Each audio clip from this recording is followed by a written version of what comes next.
Welcome to the second annual Religion Soup.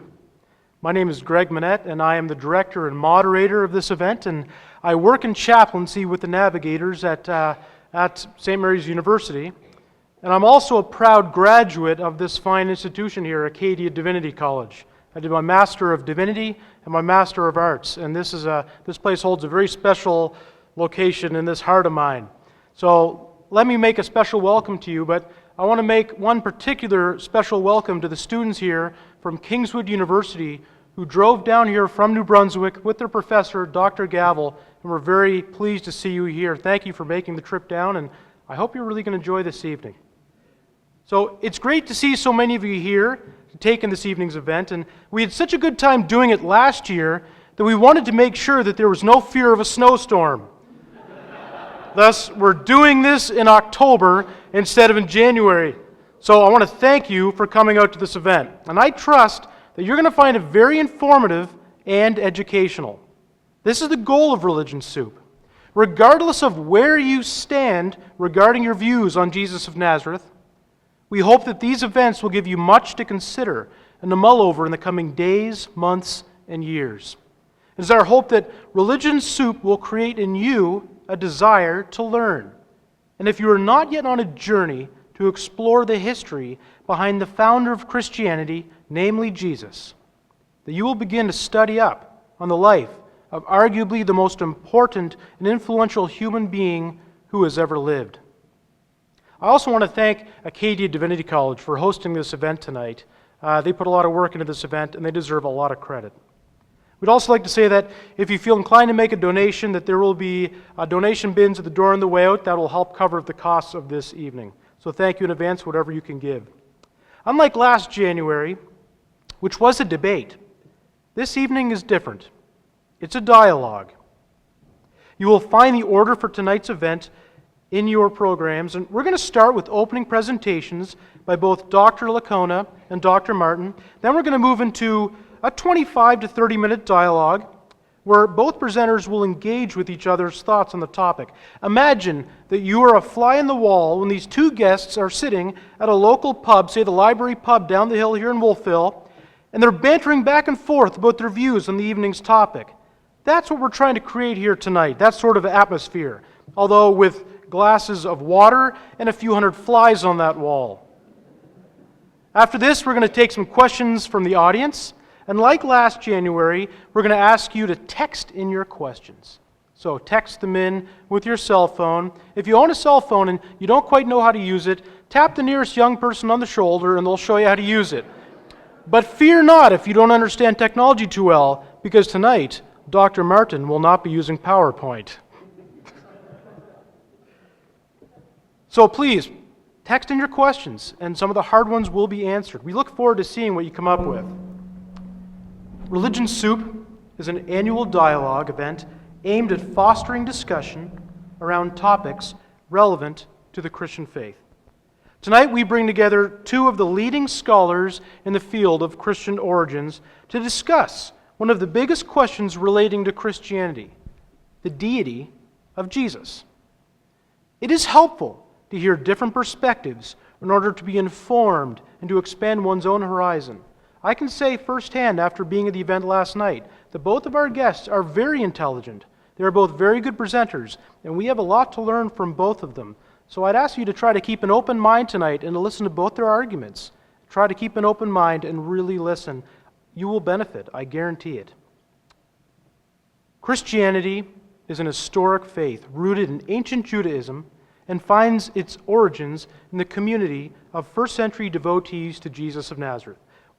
One of last year's presenters, Professor Craig Evans, who's sitting right here, he accurately stated that Jesus has left a very big wake in history. I agree. Without Jesus, Christianity would not exist and we would not be here in this room tonight. Last year's other participant, Professor Bart Ehrman, recently stated in his book, Did Jesus Exist?, that, quote, there are several points in which virtually all scholars of antiquity agree. Jesus was a Jewish man known to be a preacher and teacher who was crucified in Jerusalem during the reign of the Roman Emperor Tiberius, when Pontius Pilate was the governor of Judea. This is the view of nearly every trained scholar. But one must ask the question, how did Christians come to revere Jesus as the divine Son of God? How did a crucified Jewish man in the first half of the first century manage to spawn the largest religion in the world today, having millions, maybe even billions of people worship him? Tonight, we discuss the question of whether Jesus believed himself to be divine. We are not asking the question, is Jesus divine? But did Jesus believe he was divine? There is a difference. We are very proud to welcome Dr. Michael Licona and Professor Dale Martin to Wolfville for this evening's Religion Soup Dialogue. I'll give a brief introduction prior to each of the opening presentations. Both of our guests will present for approximately 25 to 30 minutes, beginning with Dr. Michael Licona. Mike Licona is Associate Professor in Theology at Houston Baptist University, and he's the president of Risen Jesus Incorporated. Mike was interviewed by Lee Strobel in his book, The Case for the Real Jesus, and has appeared in Strobel's video, The Case for Christ. He's the author of numerous books, including The Resurrection of Jesus, a new historiographical approach, which is for sale on the way out. It's 700 pages long and makes for great reading and something to prop open your door. He has also authored Paul Meets Muhammad. He's the co-author of a popular apologetic book with Gary Habermas called The Case for the Resurrection of Jesus, which is an award-winning book. He's also co-edited with William Dembski, Evidence for God, 50 Arguments for Faith from the Bible, History, Philosophy, and Science. Mike is a member of the Evangelical Philosophical Society, the Institute for Biblical Research, and the Society of Biblical Literature. He has spoken on more than 50 university campuses and has appeared on dozens of radio and television programs. His website is risenjesus.com. Dr. Licona earned his PhD with highest distinction from the University of Pretoria, and his dissertation is that 700-page door slammer out in the lobby as well. So, folks, please welcome Dr. Michael Licona.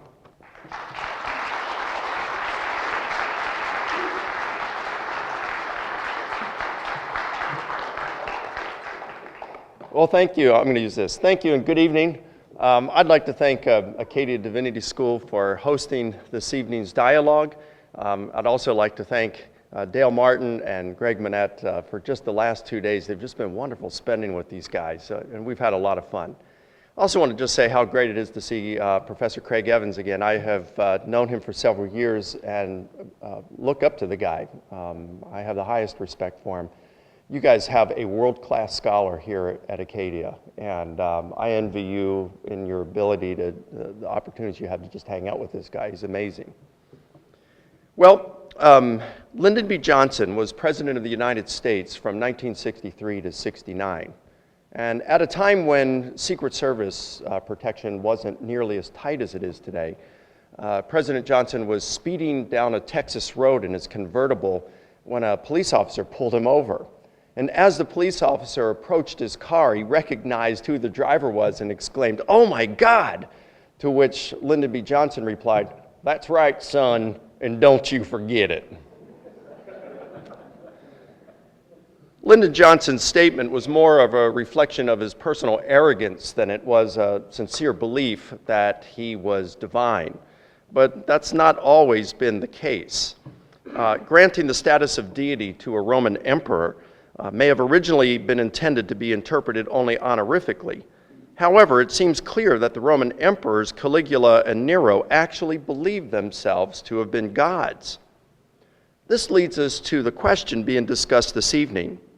Did Jesus of Nazareth believe that he was God in some sense?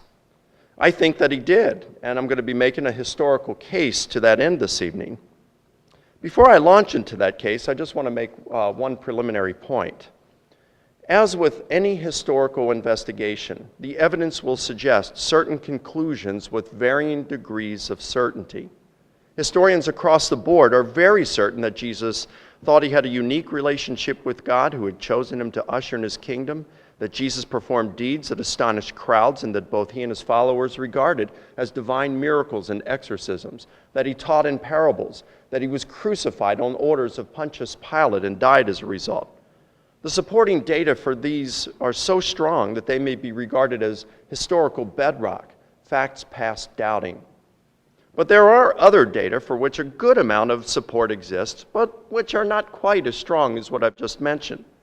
Did Jesus regard himself as Messiah? Did he predict his imminent death and subsequent resurrection? I would place this evening's question in this category. So accordingly, my conclusion is going to be somewhat modest.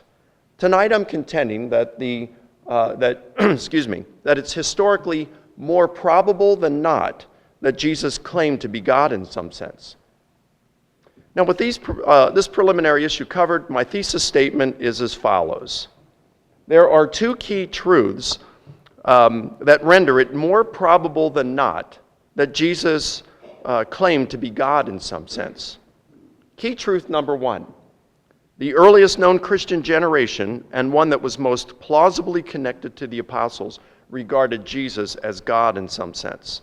And I'm going to offer 3 lines of support. Number one, most New Testament scholars agree that we have an early Christian hymn embedded in Philippians chapter 2, verses 6 through 11. This hymn presents what is perhaps the highest Christology in the entire New Testament. It reads, "While existing in the form of God, Jesus did not regard equality with God something to be held on to, but emptied himself, taking the form of a servant and being born in human likeness. And being found in appearance as a man, he humbled himself, becoming obedient to the point of death, even death on a cross. For this reason, God exalted him greatly and gave to him the name that's above every name, in order that at Jesus' name every knee may bow, of those in heaven and on earth and under the earth, and every tongue may profess that the Lord is Jesus Christ, to the glory of God the Father." There are a few major elements I want to focus on in this text. For one, Paul contrasts being in the form of God with taking the form of a servant. Since being a servant is a role, I understand Paul to be saying that Jesus existed in the role of God. However, he gave up that role, was made in human likeness, and took the role of a servant. Thus, Paul teaches that Jesus was pre-existent and served in the role of God as his equal. This is profound, because Paul is saying much more than that Jesus was God's favored servant. Paul is saying that prior to leaving heaven for earth, Jesus served in the role of God and was God's equal. This is much like we read in the very first verse of John's Gospel. "In the beginning was the Word, and the Word was with God, and the Word was God." So the view of a pre-existent Jesus who was on par with God was not something that evolved as the later Gospels were being written. It was present in Paul's letter to the church in Philippi, probably written before any of the Gospels, and in a hymn that may have been much earlier. A second element in this hymn to observe is that as a result of Jesus' obedience on the cross, God exalted him greatly by giving him the name above all others. Now, if I were to ask you all what was that name, most of you would probably say, Jesus. At least that's what I thought. But that can't be what Paul's saying. Because what name did Jesus have before he was exalted? Jesus. So, he really wasn't given that name then. And if that's what it was talking about, then that means everybody throughout history who had the name Jesus, Joshua, or Jesus could say, "I've got the name. Hey, Mom, thanks for the name." No, that's not what's going on. The term for name in Greek also means title. And what's the title that's above any other title you can think of? Prime Minister? President? Emperor? No. The very highest title in the world and beyond is Lord or God. And this is the title given to Jesus, or perhaps even returned to him. A third element to observe in this hymn is the end result of getting that title. And here the hymn borrows from Isaiah chapter 45, where God says, "I am God, the only God. There is no other God but me." After saying this statement and repeating it over and over, he says it a total of 5 times, God, who identifies himself as the Lord, says, "Every knee will bow to me and every tongue profess to God." It is this text that the hymn applies to Jesus. And what will every tongue profess? The title above all others. Jesus Christ is Lord. In other words, Jesus Christ is Yahweh himself. This is astonishing. Paul, an apostle who knew the other apostles, proclaimed that Jesus was pre-existent in the role of God, was equal to God, and that after his crucifixion was given the title above all others. He attributed to Jesus what was meant only for God in Isaiah 45. Every knee bowing and every tongue professing, and they will profess that Jesus is Yahweh. This is the first line of support for my contention that the earliest known Christian generation, and one which was most plausibly connected to the apostles, regarded Jesus as God in some sense. The second line of support comes from Paul's letter to the church in Rome. In chapter 10, verse 9, he writes, "If you profess with your mouth the Lord is Jesus, and believe in your heart that God raised him from the dead, you will be saved." Paul goes on to say why this is the case, culminating with this statement in verse 13, "For everyone who calls on the name of the Lord will be saved." This is a precise quotation from Joel chapter 2, verse 32, where the Lord is none other than God, Yahweh. In other words, Paul states that whoever professes that Yahweh is Jesus and sincerely believes that God raised him from the dead will be saved. For whoever calls on the name of Yahweh will be saved. The third line of support comes from the early belief that Jesus would do what the Old Testament attributes to God. Referring to the day of the Lord, Zechariah 14:5 says, "The Lord my God will come, and all the holy ones with him." In 1 Thessalonians chapter 3, verse 13, Paul writes of the coming of our Lord Jesus with all his holy ones, identifying Jesus as the God of Zechariah 14:5. This is important because 1 Thessalonians is probably the earliest piece of Christian literature in the New Testament and written by an apostle who knew the other apostles. The day of the Lord, where the Lord is God, is mentioned in Joel chapter 1 and chapter 2. When Paul writes 1 Thessalonians and 1 Corinthians, however, the day of the Lord is when Jesus returns. Again, Paul is equating the coming of Jesus with the coming of God in Joel chapters 1 and 2. To summarize, in the earliest traceable times of the Christian church, and one that has links to the apostles, we have an extraordinarily high view of Jesus, one that refers to him as being, in some sense, God, although functionally subordinate to the Father. Jesus was more than an ambassador where one represents another or has authority delegated to him. He served in the role of God and was equal to him prior to coming to earth. Thus, irrespective of how some Christians of that day may have regarded Jesus, as far as we can tell, the belief that Jesus is God in some sense belongs to the apostolic line of tradition, and that's what matters most when attempting to learn what Jesus taught about himself.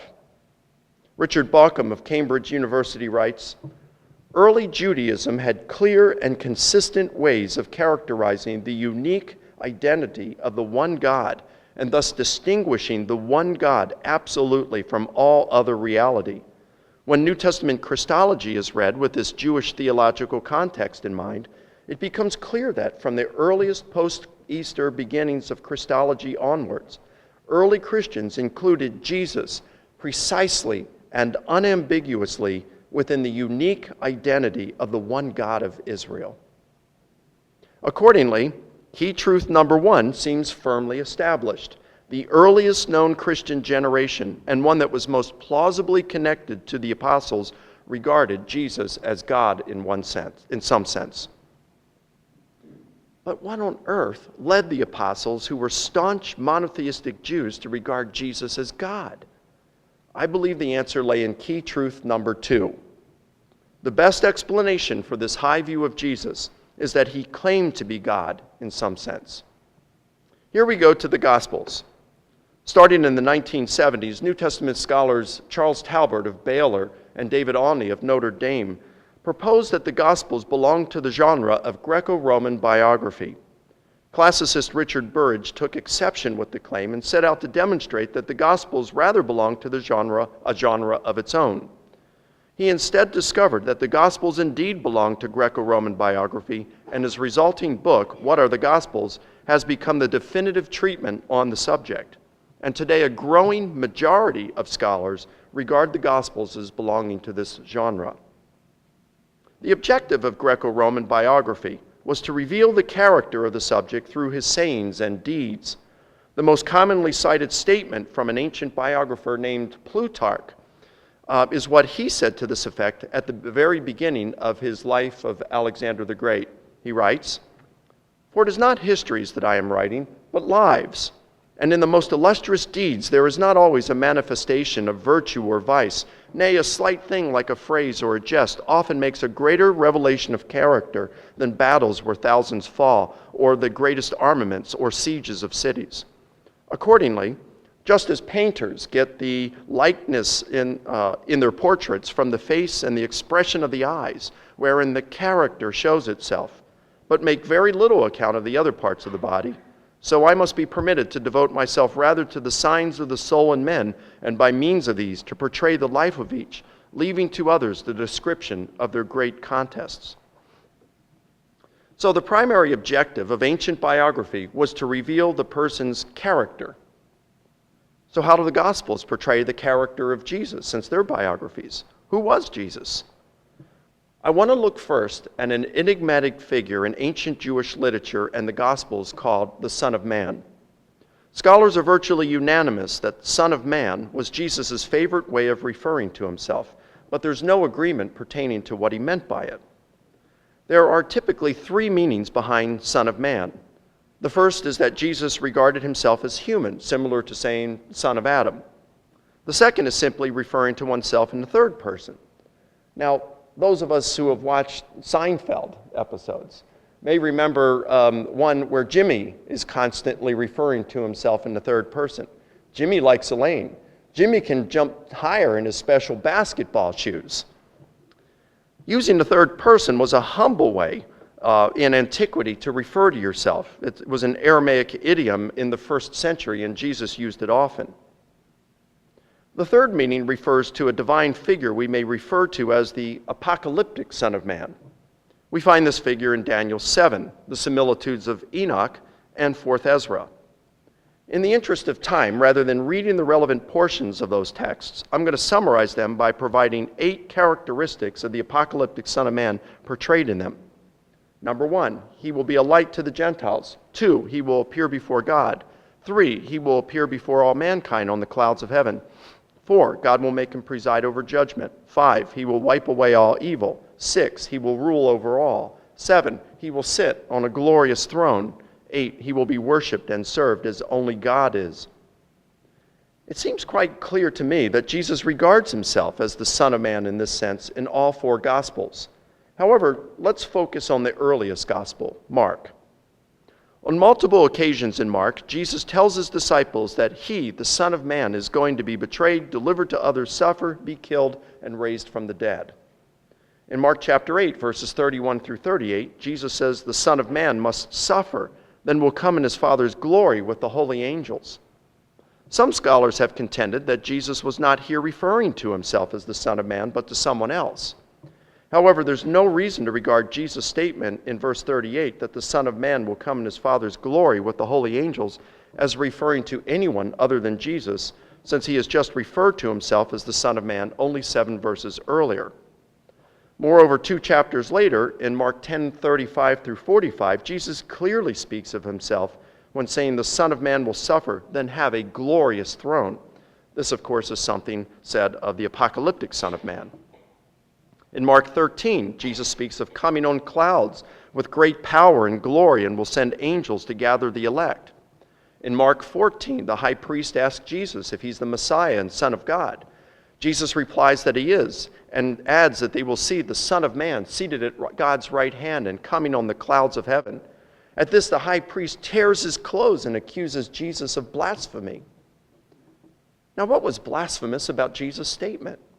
Certainly, it wasn't blasphemous to claim to be the Messiah. Before and after Jesus, others had claimed to be the Messiah or Son of God. Simon of Perea, Judas of Galilee, Menachem ben Judah, Simon bar Kosaba had all claimed to be Messiah, and there was no charge of blasphemy. Moreover, prophets, priests, and kings had been called sons of God. It was Jesus' claim to be the Son of Man who will come to judge the world that elicited the charge of blasphemy. To paraphrase Jesus, he said to the Jewish leaders, "You're judging me now, but very shortly I'm going to be exalted by my Father, riding the clouds and sitting on his throne. One day my Father will make you a footstool for my feet, and you're going to honor me just as you honor my Father, because my Father and I, we're made of the same stuff." For the high priest, those were clothes-ripping words. Now, if Jesus was not referring to himself, they'd have no reason at all to charge him with blasphemy. Mark is not the only source to present Jesus as the apocalyptic Son of Man. The Gospels of Matthew and Luke also present Jesus in this manner in passages that are absent from Mark. On many occasions, the wording is so similar that it suggests they had a common source that has since been lost. Scholars have called this source Q. In the Q material, there are at least 3 texts that present Jesus as the apocalyptic Son of Man. In Q13, Jesus says he's the one who will decide who enters heaven on the day of judgment. In Q3, John the Baptist says he's unworthy even to untie Jesus' sandals as one of his servants. Jesus will baptize you with the Holy Spirit and fire. His pitchfork is in his hand, and he will clear his threshing floor and gather the wheat into his granary. But the chaff he will burn on a fire that can never be put out. In other words, Jesus will be the eschatological judge. In Q10, Jesus says, "Everything has been entrusted to me by my Father." Scholars have called this the Johannine thunderbolt because it sounds so much like Jesus in John chapter 3, verse 35, perhaps written 40 or more years later, where Jesus says, "The Father loves the Son and has given all things into his hands." And while we're on John's Gospel, John very probably wrote after Mark, and most scholars regard him as an independent source. So it's interesting to observe that in the Gospel of John, Jesus regards himself as the apocalyptic Son of Man in chapters 5, 9, and 13. For example, in John 5, Jesus says, "For not even the Father judges anyone, but he has given all judgment to the Son, so that all will honor the Son, even as they honor the Father. And he gave him authority to execute judgment because he is the Son of Man." So Jesus is presented as the apocalyptic Son of Man in the earliest Gospel, Mark, and in Q, and in John. Paul, who wrote prior to all of them, also regarded Jesus as the apocalyptic Son of Man. He does this clearly in 1 Thessalonians and 1 Corinthians. Now, since he's writing to Gentiles who wouldn't understand the Jewish apocalyptic Son of Man imagery, he doesn't call Jesus the Son of Man, but he paints the same portrait. Remember that in 1 Thessalonians, which is probably the earliest piece of New Testament literature, in this letter there are 5 references to the coming of Jesus. For example, in chapter 4, verses 15 and 16, Paul writes, "For this we say to you by the word of the Lord, that we who are alive and remain until the coming of the Lord will not precede those who have fallen asleep. For the Lord himself will descend from heaven with a shout, with the voice of the archangel, and with the trumpet of God." By saying this is the word of the Lord, Paul is probably referring to one of Jesus' teachings in reference to his return. Thus, Paul is providing a source independent to the Gospels pertaining to Jesus, teaching that he will descend from heaven with his holy ones, and with the shout of the archangel and the trumpet of God.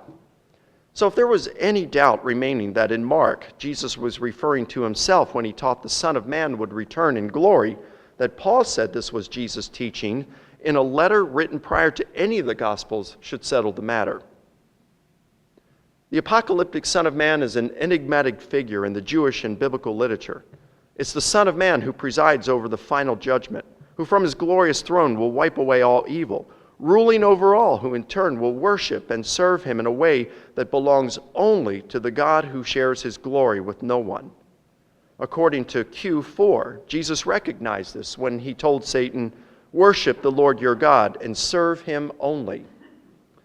That particular word translated serve here appears just over 130 times in the Bible, with only one exception where Israel is said to serve her enemy. The term serve is always used to refer to an act done for a deity, such as prayer, fasting, and temple service. So Jesus recognized that this type of service is meant only for God. In Daniel 7, God hands over everything to this apocalyptic Son of Man so that all may serve him. Same word. There were many exalted figures in Second Temple Judaism. However, the Son of Man is unique in that he receives devotion that only God was to receive, such as sitting on God's throne and being worshipped. He was such an exalted figure that to claim to be him was to commit the crime of blasphemy and be worthy of death. That Jesus regarded himself as the Son of Man in this sense is multiply attested. It's in Mark, it's in Q, it's in John, and it's in Paul. I don't have time this evening, but I could also show Jesus claiming to be the apocalyptic Son of Man in the material unique to Matthew and the material unique to Luke. Thus, it's in every layer of the gospel tradition, from A to Z, and in Paul, who predates all of them. It's also in multiple literary forms: biography, sayings literature, and letter. Ladies and gentlemen, this is one of the very strongest forms of multiple attestation for which historians can ask. Therefore, although some ambiguity remains, the apocalyptic Son of Man figure appears to be God in some sense. That Jesus claimed to be this figure seems firmly established. With that said, let's see what else we can find in Mark. Remember that ancient biography focused on portraying the character of the person. So how else is Jesus portrayed in Mark? In Mark chapter 2, verse 10, Jesus heals a paralytic and tells him he forgives him of his sins. The Jewish leaders say, he's blaspheming. Who can forgive sins but God alone? In Mark 2:28, Jesus allows his disciples to gather food on the Sabbath, which was not allowed by the Jewish law. When the Pharisees object, Jesus tells them he's Lord of the Sabbath. Now think about this. God instituted the Ten Commandments, which forbids work on the Sabbath. And so Jesus is doing some work on the Sabbath, and when the Pharisees object, Jesus says, chill out, guys, it's okay. I'm Lord of the Sabbath. Can you imagine what these guys might have been thinking?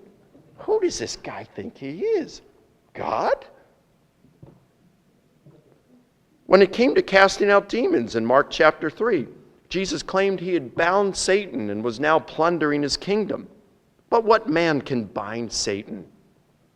In Mark chapter 9, Jesus' disciples had been unable to cast out a demon. Then Jesus comes along, says the word, and the demon is expelled. When his disciples later asked him why they were unable to cast out the demon, Jesus said that this sort of demon only comes out by prayer to God. And yet it came out merely by Jesus' word. He never had to pray. What does that say about Jesus' character? What about in Q? In Q 3:34, Jesus wished to gather his people under his wings. This recalls an early Jewish image in the Old Testament pseudepigrapha and the Mishnah, where God says he desires to shelter his people under his wings. In summary, the objective of ancient biography was to paint a portrait of the person by focusing on their teachings and deeds that illuminated their character. In every layer of the gospel tradition, and in Paul, who wrote earlier, Jesus believes himself to be the apocalyptic Son of Man. In Mark and Q, Jesus believes he possesses rights belonging exclusively to God. He forgives sins, is Lord of the Ten Commandments, binds Satan and plunders his kingdom, performs actions without prayer that can only be performed by others with prayer to God, and like God, desires to gather the Jewish nation under his wings. It should be of no surprise to us when John 5:18 later reports the response of others who wanted to kill Jesus because he was breaking the Sabbath and making himself equal with God. So contrary to claims of many, John doesn't give us an evolved Christology, but rather one more clearly stated upon further reflection. In conclusion, the thesis I'm defending is this. There are two key truths that render it more probable than not that Jesus claimed to be God in some sense. Key truth number one, the earliest known Christian generation, and one that was most plausibly connected to the apostles, regarded Jesus as God in some sense. Key truth number two, the best explanation for this view of Jesus is that he claimed to be God in some sense. This is why I regard it as being historically more probable than not that Jesus regarded himself as God in some sense. Of course, some of you may be thinking tonight's discussion may be an interesting academic exercise, but of little relevance to those of us living in the 21st century. I can only share why this interests me. For years, I've devoted myself to investigating the question of whether Jesus actually rose from the dead. The answer was important to me because I'm a conservative Christian, and if Jesus did not rise from the dead, then it seems to me at least that Christianity is a false religion. At least that's what the Apostle Paul wrote. He said, if Christ has not been raised, your faith is worthless.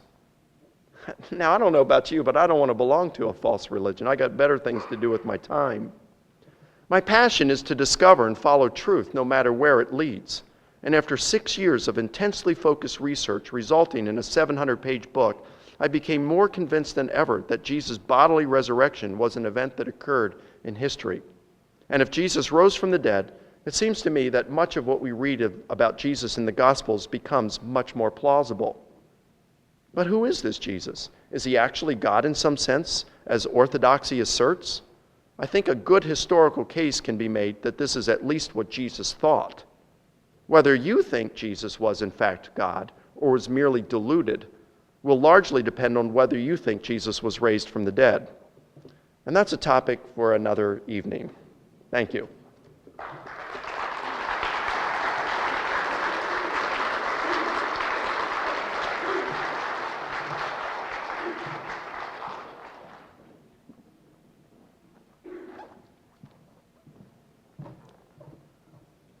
Thank you very much. Our next guest has flown all the way here from Yale. We're very happy to have him as well. I've got to know Dale in the last couple of days, and he's a pleasure to travel with, and he's a funny guy and a very smart guy, and I think you're going to learn a lot from him in the next few minutes. Dale is the Woolsey Professor of Religious Studies at Yale.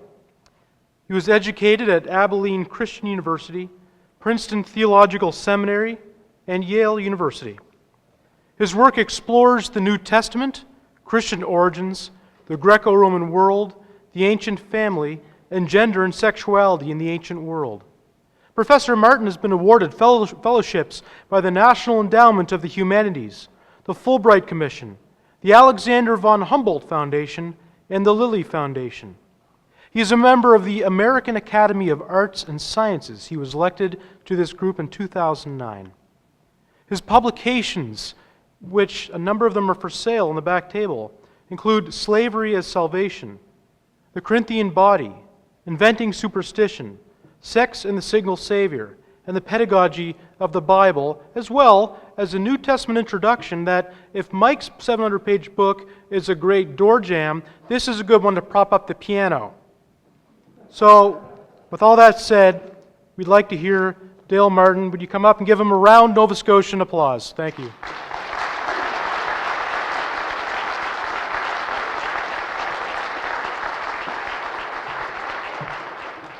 Thank you very much for having me.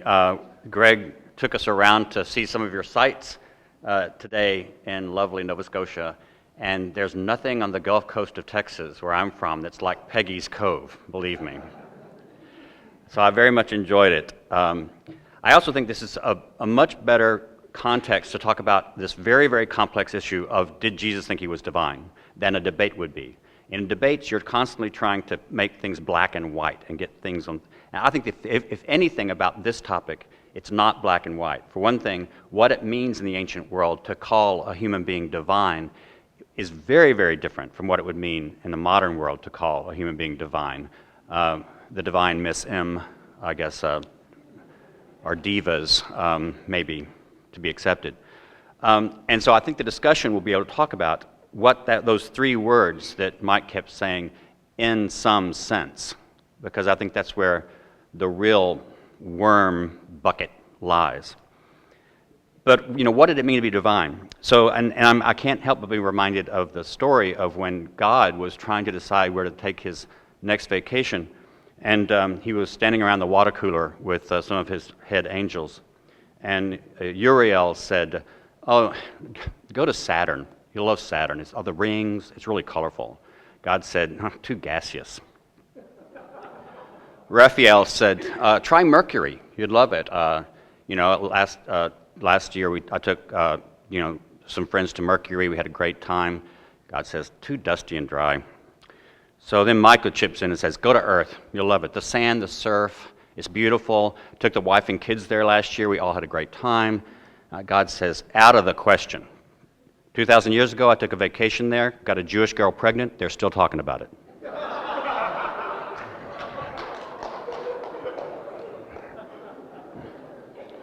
What does it mean to be divine?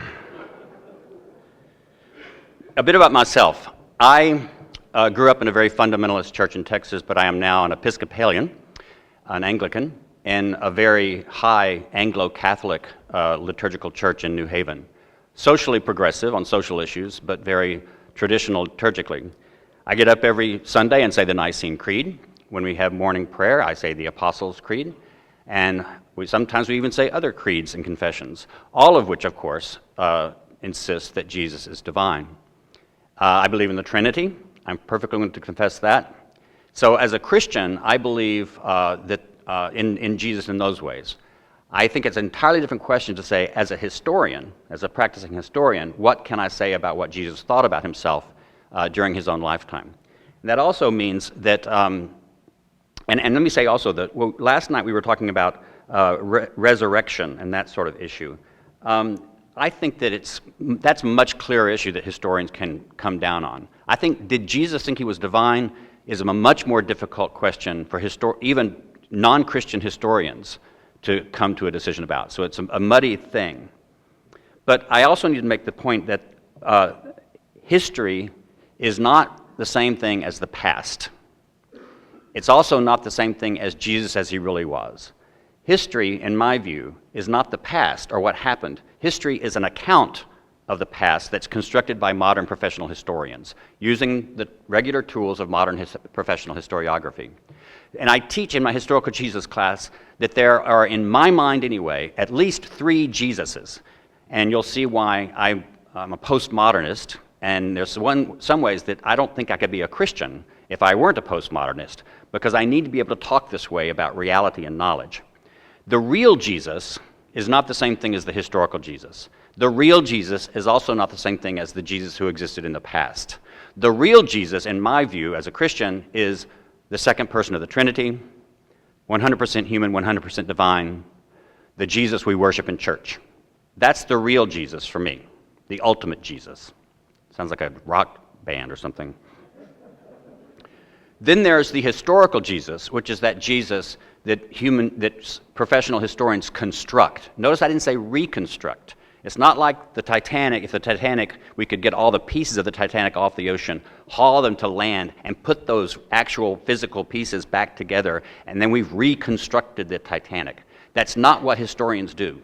Historians have never reconstructed anything in their lives. They construct it. And they construct it using whatever evidence they can find for historiography. That's the historical Jesus. It's a construction of modern historians. It's not the same thing as the real Jesus. But it's also not the same thing as the Jesus existed in the past. That Jesus, the human Jesus who existed in the past, is completely lost to us, as all the past is lost to us. The past does not exist anywhere. So we can't take our constructions to the past event, hold them next to it, and say, does it meet? What counts as a historical construction of Jesus is what professional historians will accept as a likely historical construction of Jesus. So, I think no responsible, non-apologetic Christian historian would claim that Jesus thought of himself as divine in anything like the Christian sense, that is, the second person of the Trinity, fully equal to Yahweh, as you put it. Fully divine as God the Father, in any way equal to God the Father, as one person of the Trinity, as the second person of the Trinity, in which the Holy Spirit is the third person, as not created but generated by God, etc. All those creedal statements, which I believe are true creedally, I don't think any responsible historian would say the historical Jesus considered himself any of those things. If the historical Jesus considered himself divine in any possible sense, it would not have been in the Orthodox Christian sense. That's my first point. But could the historical Jesus have considered himself divine in some kind of sense? Since there were many people who did claim divine status for themselves or other human beings they knew, it's not as unlikely as some apologists have claimed. As some people have said that, if Jesus didn't actually claim to be divine, then he was a liar or he was a lunatic if he was a human being who did this. I think, for example, Alexander the Great really believed himself to be divine in his lifetime. I think it's quite possible that some of the Roman emperors thought that they were divine also, in some sense, and a fairly high sense. There may have been religious figures who claimed some kind of divine status for themselves. But do we have evidence that Jesus looked like these kinds of figures? And I don't think so. First, I think it is unlikely, simply from the beginning, in the first place, that Jesus thought he was divine for the following reasons. I assume that whatever Jesus was, he was a pious Jew, uneducated for the most part, and at home in rural and village settings. He was a Jewish peasant from Galilee. He may have seen himself as a prophet. If Jesus thought of himself as a Messiah in his present state, that is, not that he would become a Messiah later, but that he already was right then while he was walking around the Sea of Galilee, divine, that could have entailed some kind of divinity. Contrary to what some common opinion, even among many scholars, we do have Jewish texts from before and around Jesus' time that depict the Jewish king or a son of man or a Messiah figure as a son of God, as even begotten of God, and even addressed as God. So we have Jewish texts, not a lot, that talk about both the Son of God, begotten of God, God, and they use this for a Jewish king, a son of man, or a Messiah figure. All those things you find. Now, notice, this is not all in a neat package. Some texts have some of these things together, other texts have some of the others together, but it's at least possible. Certain psalms, later Greek translations of those psalms, a text or two from the Dead Sea Scrolls, and other Second Temple Jewish literature rarely, but do indeed depict a divine Messiah, though one certainly subordinate to God himself. And I'm taking a lot of this, I'm talking about Messiah figures and their divine status, from a fairly recent book from 2008 by my Yale colleagues Adela Yarbrough Collins and John Collins. It's called King and Messiah as Son of God, Divine, Human, and Angelic Messianic Figures in Biblical and Related Literature. I think it's the most thorough examination to date of all the different possibilities that there are in Second Temple Jewish literature of this period. It used to be said by people that calling someone a Messiah didn't make him divine. And for the most part, that's true. You can have a Messiah that doesn't have divine status. Most Messiahs, I think, in the ancient world were not thought by other Jews to have divine status. But we have a few texts that do. But the picture of Jesus we get from our best sources, which I take to be for his life, the Synoptic Gospels, Matthew, Mark, and Luke, don't seem to depict him as claiming that kind of royal messianic status for himself during his lifetime. And Collins also believe this. And I think because he was an illiterate Jewish peasant from rural and village Galilee, he would have appeared blasphemous and crazy to have made such claims during his lifetime, and I don't believe we have evidence that he did so besides his crucifixion. So even if he claimed messianic status for himself, it does not seem that he added divine status to it. In other words, I think it's more likely that Jesus may have thought of himself as a Messiah than that he thought himself as a divine Messiah. I think it would have been more like a human or angelic form of Messiahship than divine Messiahship, and those were also possible. But these other contemporary Jewish texts do hint at how his disciples later elevated him to divine status by connecting him to that kind of divine messianic tradition. So I believe that his disciples, when they believed he was a Messiah, and then they believed he was raised from the dead, I think they put that together and said, oh, he is a divine Messiah, and therefore he is not only the Son of God, but can be thought of as God himself. The Synoptic Gospels do not portray Jesus as pre-existent. I don't think so. And Adela and John Collins don't think so either. I do admit that both Paul and the writer of the Gospel of John portray Jesus as pre-existent. But I think it's telling that Matthew, Mark, and Luke do not. Their references to Jesus as Son of God and Son of Man seem to be messianic titles. But again, that need not imply pre-existence. The book of Revelation calls Jesus Christ, and once calls him Son of God in Revelation 2:18. But that seems to mean that the author is taking Jesus to be an angelic heavenly Messiah. In fact, in Revelation, Jesus is, I think this following the Collins' presentation again, presented as God's first creation. He might be the Christ, but he is a created Messiah. Jesus makes no explicit claim to actual divine status in the Synoptics. And this is where Mike and I will probably in our discussion, I just believe that when he's taking Son of Man to necessarily imply divine status, he's going too far.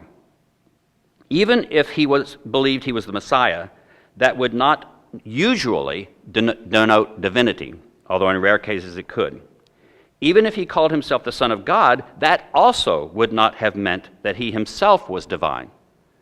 The only gospel that makes that kind of open claim to divine status for Jesus is the Gospel of John.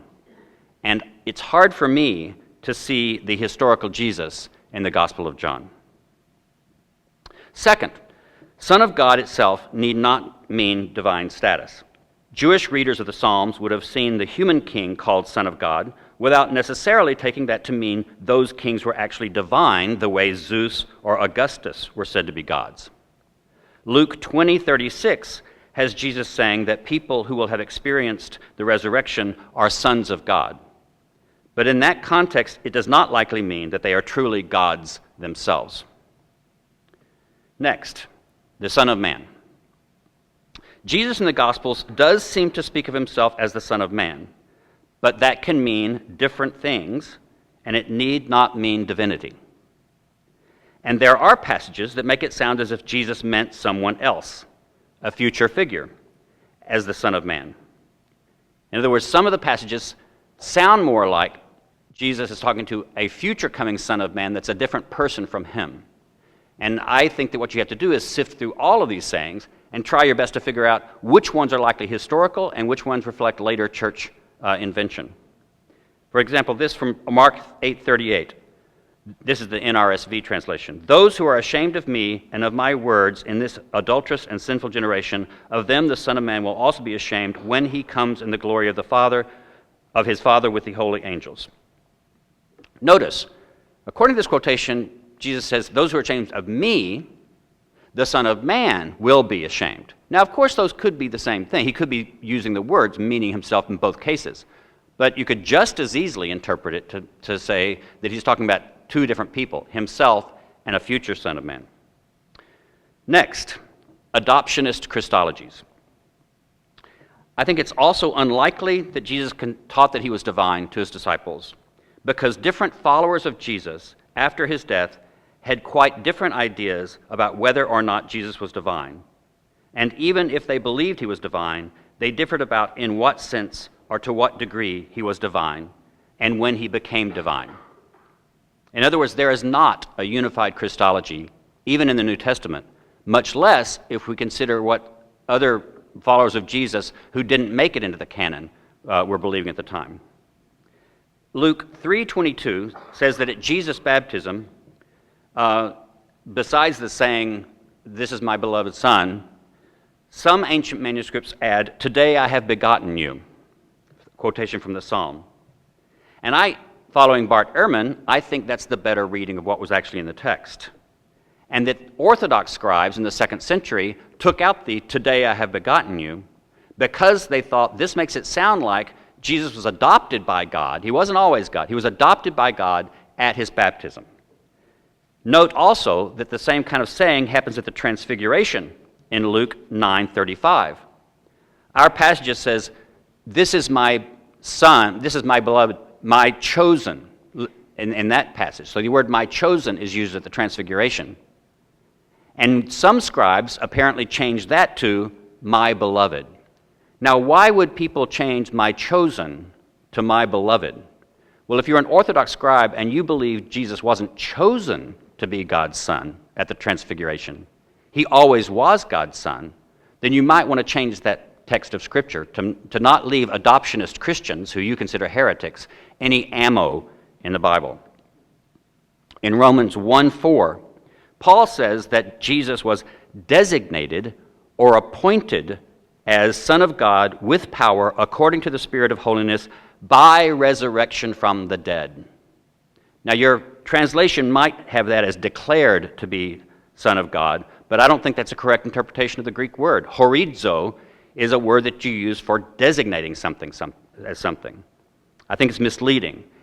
I think the Greek should be read, and this is not Paul's Christology. I think what Paul is doing is quoting some kind of line that he's heard before him, but that line would sound like that God made Jesus Son of God only at his resurrection. And that's what some adoptionist Christians pointed to back up their own case. For example, Queen Elizabeth was not queen until she was made queen at her coronation. And I think that's the best way to read that Greek.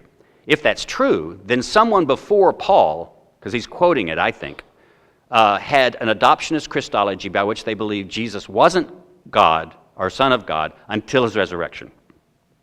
In Acts 2:38, this is a quotation, God has made him both Lord and Messiah, this Jesus whom you crucified. Again, made him Lord and Messiah. In Acts 13:33, God fulfilled his promise by raising Jesus, as also it is written in the second Psalm, you are my son, today I have begotten you. The raising of Jesus is when Jesus became Messiah. In other words, I'm saying this is not Orthodox Christology. It just shows that there were messy ideas about whether Jesus was divine. If so, what kind of divine was he? Was he kind of low-level divine or really high-level divine? And when did he become divine? And these things, it takes the full 2nd century and a good bit of the 3rd century for these to get straightened out to become what became Orthodox Christologies. I think the different Christologies we find in the New Testament or hinted about in the New Testament suggest that beliefs in his divinity arose only after his death. Otherwise, we would expect more commonality or uniformity among his later followers. This is very similar to E.P. Sanders' argument that the historical Jesus must not have taught something that was absolutely clear about the Mosaic Torah as it related to his followers and to later Gentiles. For example, if the historical Jesus had said, you as followers of me won't have to keep the Mosaic law anymore. It's passed away. Or if he had said the opposite, you will have to keep the Mosaic law and you have to keep it strictly. Or if he had said, when you make disciples of Gentiles, you should circumcise them and make them keep the Torah. Or if he said, when you have Gentiles who come into your group, they don't have to keep Torah, although you have to keep Torah. If Jesus had taught any of these things very clearly, you wouldn't have all the confusion and fighting about what to do about the law that happened after his death among his followers.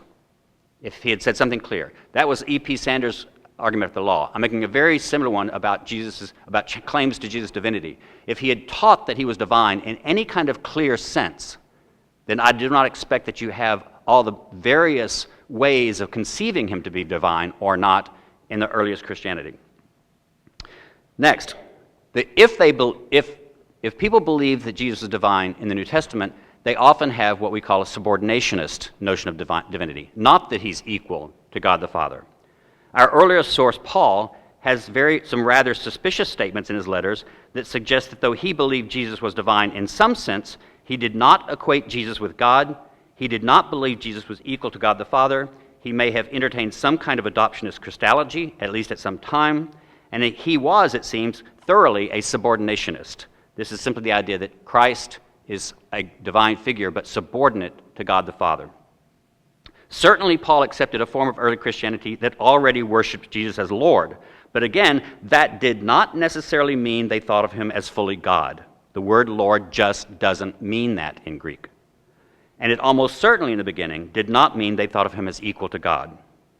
1 Corinthians 11:3 says God is the head of Christ as man is the head of woman. And Paul certainly believed that females were inferior to males. He therefore must have believed that Christ was inferior to God the Father. 1 Corinthians 15:38, when all things are subjected to him, then the Son himself will also be subjected to the one who put all things in subjection under him, so that God may be all in all. Again, Jesus as the coming Messiah has the battles, subjects the entire universe to himself, Jesus. Then he subjects everything to the one whom he also is subjected to, God the Father. All of those cases seem to me to say that although you do have the Gospel of John, which makes Jesus equal to God the Father in divinity, that's one situation in the New Testament. You have many examples of subordinist Christology in the New Testament also, not to mention post-New Testament writings. The last piece of evidence, I think, that Jesus did not consider himself divine is one saying in the Gospel of Mark that I believe if any saying of Jesus has a claim to be historical, it's this one. Mark is the earliest gospel, and it tells the story in which Jesus is asked by a young man, what should I do to inherit eternal life? Good teacher. It's Mark 10:17 through 18, and this is the NRSV version. Jesus answers, as the first part, why do you call me good? No one is good but God alone. I think you can interpret that in lots of different ways, but it seems to be the most natural interpretation is Jesus is basically saying, I'm not God. Why do you call me good? No one is good but God alone. Of all sayings that have any possible divinity of Jesus in the Synoptics, this one has, in my opinion, the greatest claim to historicity, and it seems to be a denial on Jesus' part of divine status for himself. Now, compared to the discussion about the historicity of the resurrection of Jesus that we had last night, the question of his possible divine self-consciousness is much more murky. I would say that no reputable historian would call the flesh and blood resurrection of Jesus a historical fact. But I could see even non-Christian professional historians being willing at least to entertain the possibility that Jesus may have thought of himself as divine in some sense, though certainly not, I believe, in the orthodox Trinitarian sense. That last sense, I think, would be wildly anachronistic and unhistorical, retrojected back into Jesus' own historical lifetime. What does it matter for my faith? Not at all. I believe Jesus is divine, and I believe the Christologies that developed later in the church. I accept, the good thing about Anglicans and Roman Catholics is we don't have to base all of our theology purely on a literal and historical reading of the Bible. We can say the Holy Spirit has guided the church even after the period of the New Testament. And when we confess the Apostles' Creed and the Nicene Creed, we believe the church, under the leadership of the Holy Spirit, came to interpret the Bible to teach these truths about Jesus. And that's what we accept as orthodox. So I can speak as a historian about this, and it doesn't affect my faith at all to believe that that I can't say the historical Jesus thought himself to be divine. In fact, I think rather that the best historical solution is that the historical Jesus did not think he was divine. Thank you. Well, this is my favorite part of the night. This is that where both scholars get to ask each other questions about their presentations, about their thoughts, and we get to hear from them as though imagine you're at the library pub, as I said, and you get to hear these guys go back and forth. Well, you get to do that right from these seats. So what we're going to do is we're going to start with Dale. You might want to prioritize which questions you're going to ask each other because you got about 25, 30 minutes max. So you can only ask so many questions. So ask the most important ones that you think you can come up with. So Dale, would you like to start and ask Mike a question to get the dialogue started? Can I ask two questions that are probably not very long to answer? One was, how would you interpret that last Markan passage? And so I'm sure you must have a different interpretation that Jesus is not denying divine status to himself. But I also want to ask, if you make Jesus equal to Yahweh, even in Jesus' own teachings, how do you explain all that subordinationism that we find in the New Testament and later Christian literature? Okay, great question. Is this a little loud for you guys? No? In terms of the question about Mark chapter 10, verses 17 and 18, why do you call me good? No one is good except God alone. I agree with you that's ambiguous. It could be interpreted as Jesus saying, hey, why do you call me good? I'm not good. Only God is good, and that's not me. Or it could be saying, why do you call me good? Only God is good. In other words, do you know what you're saying? You know what you just said? You called me good, and only God is good. Well done. So it could be in either way. So when we come to a text which is ambiguous and could be interpreted one way or the other, I think the best thing to do, the responsible hermeneutics, would be to interpret that text in light of other texts, at least by the same author, or what Jesus would say elsewhere in Mark. And as I contended in my opening statement, I think Mark is quite clear that Jesus regards himself as being God in some sense. So that's how I would interpret that, and therefore I think the interpretation that I just gave to it would be a more plausible or likely interpretation than the one that you provided. But I admit that it is ambiguous, and taken alone, you could go either way.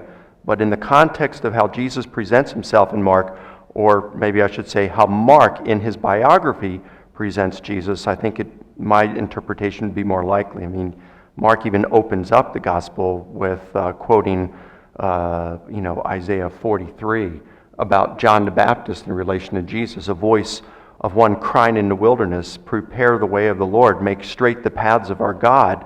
And that's applying to Yahweh in Isaiah 40 verse 3, and yet here Mark is applying that to John the Baptist preparing the way for Jesus.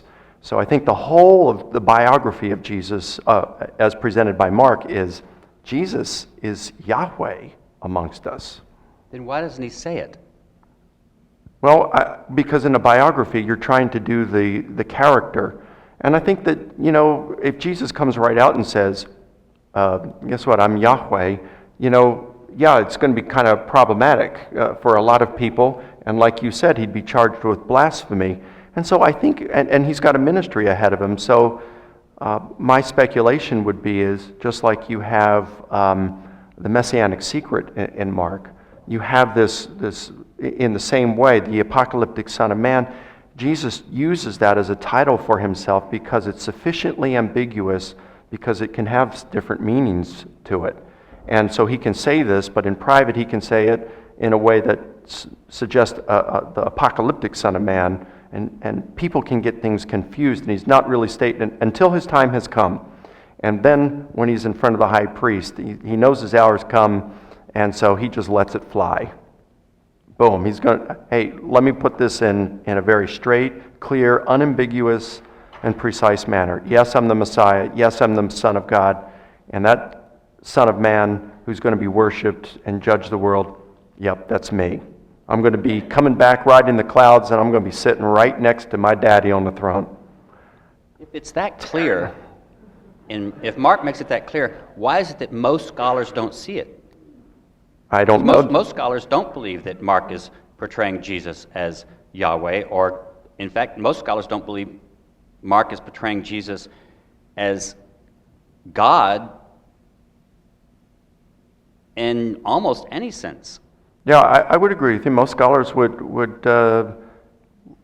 say that Mark is not doing it, but I've provided arguments why, and so it's not a matter of what scholars. I mean, I respect scholars on that, but I've given a number of arguments why I think Mark is presenting Jesus as God, and those need to be addressed. And so while we're on Mark, if I might ask you, you said. Oh yeah, go ahead. Yeah, what was the second question again? How do you explain the subordinationist Christologies in Paul? In different parts, well, in Revelation and Paul, in different parts of the. In fact, I would say you have subordinationist Christologies everywhere, but maybe John, Gospel of John, Hebrews, and maybe Colossians. Well, that's a fine question.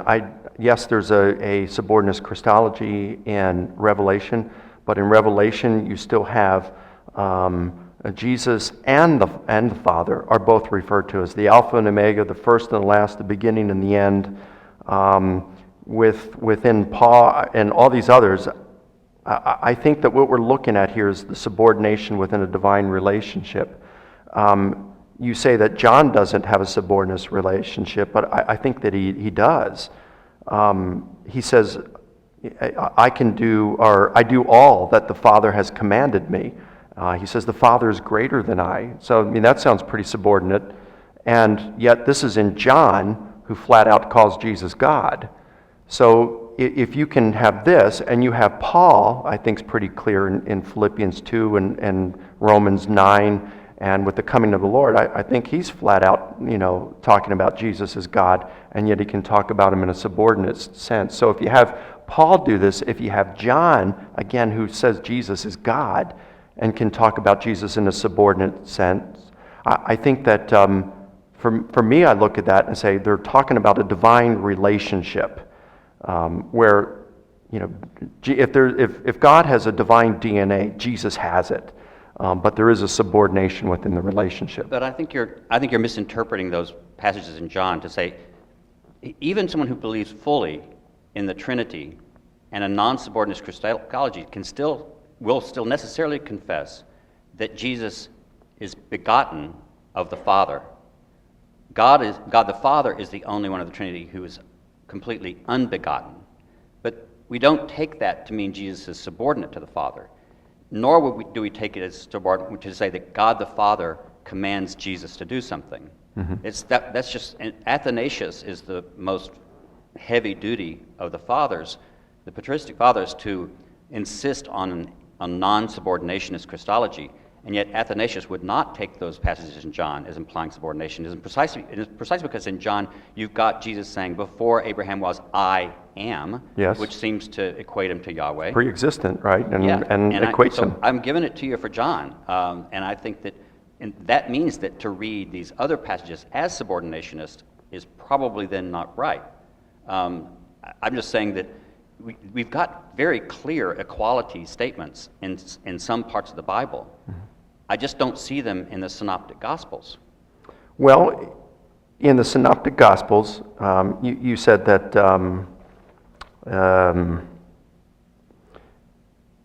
the Synoptics do not present Jesus as pre-existent. I mean, I would take issue with that. I think that they do. You have what are, the sent passages, or Jesus says, I have come, as talked about by Simon Gathercole. These are in Mark, and it's in Q, where Jesus makes these statements, I have come. Prophets in the Hebrew Bible say, I have come and I was sent all the time. Okay. They're not claiming pre-existent reality for themselves.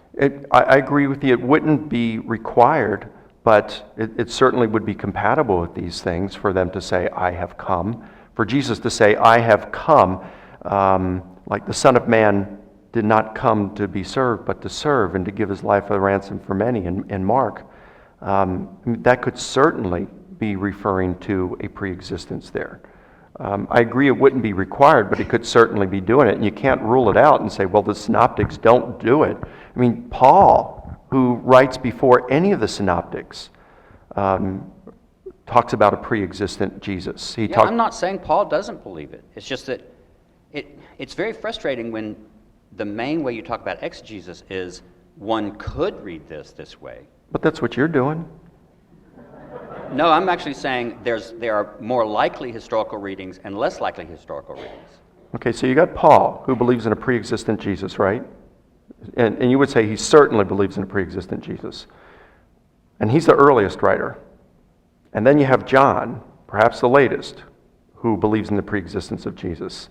So you can't say that this evolves along the way because it's there from the very beginning. No. In fact, even in the mid-2nd century, you have debates about this. Okay. It's not a linear development where you start from confusion and end up, with unity.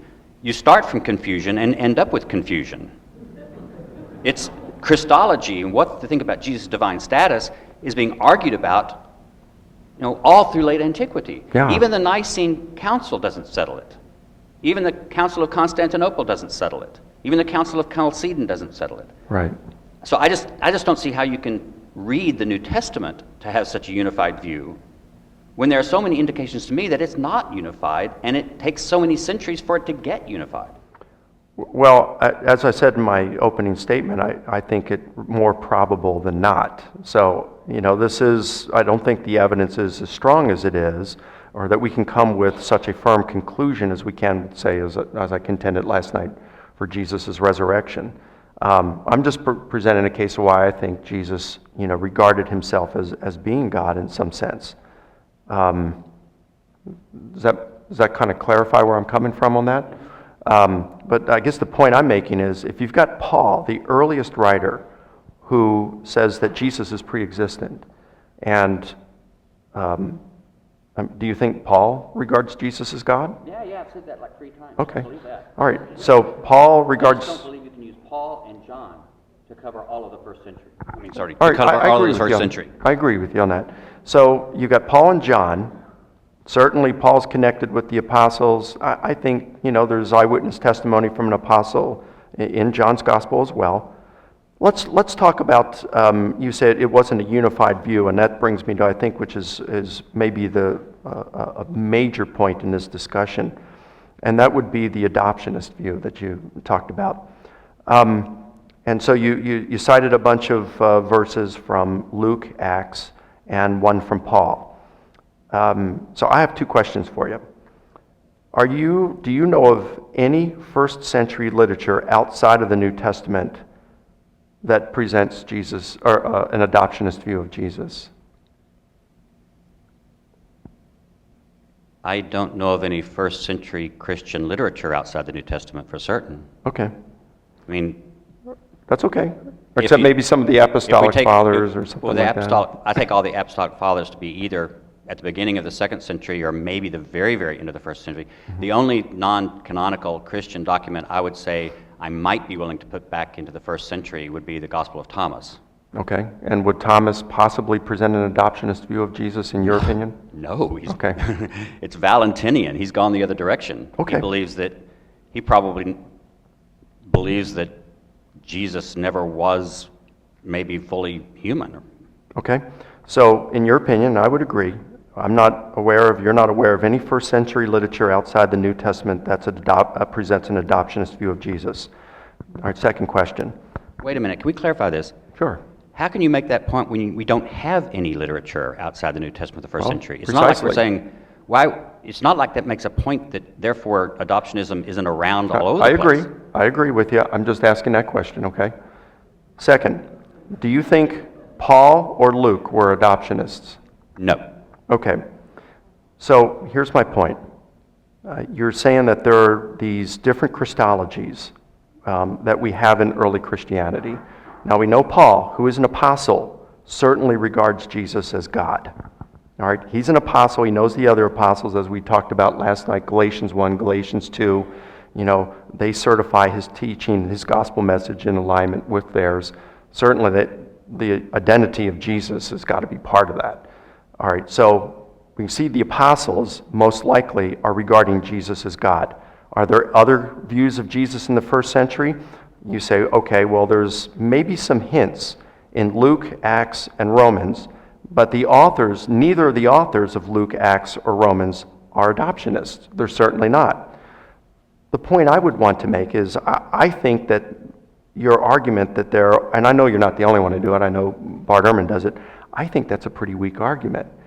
And the reason being, the only evidence you have are a few ways of possible interpretations in Luke and Paul of an adoptionist Christology when neither of them accept an adoptionist Christology. I admit that Psalm 2:7, when you read it, "You are my son, today I've begotten you," wow, that is certainly a text that adoptionists would want to grab onto. And so you have Luke use this verse twice, one in the context of Paul, and then if I were to grant you that he uses that at Jesus' baptism, which I wouldn't, but if I were to grant that, you'd have that, plus you'd have Luke say Paul says that in Acts, and then you have the author of Hebrews says it twice. And yet the author of Hebrews, even though he uses that twice, in chapter 1 he says that Jesus created the heavens and laid the foundation for the world. My point, and I'll end with this, if adoptionists were around in the 1st century, I don't think we'd find Luke and the author of Hebrews using Psalm 2:7 when it could so easily be used by an adoptionist. It seems to me that the more plausible scenario is adoptionists weren't around in the 1st century, and so you have Luke and Paul and the author of Hebrews using these things freely to show, hey, God approved Jesus at his resurrection. God approved Jesus and reaffirmed him at his baptism. And it was the adoptionists that came in the 2nd century that read those and misinterpreted them. Is there a question there? Yeah. What do you think about that? I would just say I don't believe that's how most historians do history of religions. I think what we do is we see that there definitely are adoptionists in the 2nd century who not only are reading these texts that we might read, but they're seeing the dove come down on Jesus, and they say, oh, the Greek word for dove is peristera, and if you add up all the letters in peristera, you come up with the number 801. Well, that's proof that Jesus became divine at his baptism, because 801 is what you also get when you add up the Alpha and the Omega. So that's divine command. Now, we know there are Christians in the 2nd century doing this. There are Christians in the 21st century doing it. And I think most of us historians don't approach the text with a tendency to make them as unified as possible in the 1st century, only to come apart into wild diversity of Christianity in the 2nd century. I think most of us just assume that if there were adoptionists in the 2nd century, it's just as highly likely that there were some in the 1st century. Wouldn't it be like saying the same about Gnostics, though? Well, no, we can tell, we can show when Gnostic kinds of ideas sort of started coming about. We've got enough historical texts. We can relate them to what's going on in the developments of Middle and Late Platonism. No, it's not at all like Gnostics. We can be fairly certain that there weren't Gnostics in the sense that there were in the 3rd and 4th centuries in the 1st century church. Well, see, I would say the same thing for adoptionists. We don't have any evidence that there were adoptionists in the 1st century. That's because the evidence from the New Testament, which is the only place we have any source for any early Christian texts, you reject. So the fact on good is, grounds, though, I think.